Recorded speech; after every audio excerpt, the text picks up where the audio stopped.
Hello everybody, welcome back to our Reset Info channel. In today's video, I'll show you how to change the light color on your ambient light on Suzuki.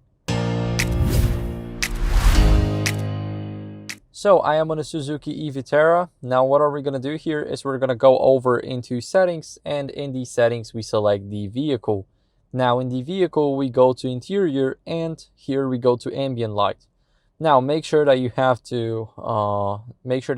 your ambient light enabled, otherwise you won't even see the color. That's why we want to enable it. And here we can choose the colors, so we can switch between white, for example, up to pink. And of course, what we can do here is we can go over and select warm white. Now our ambient light will be warm white. We can easily just change it like that.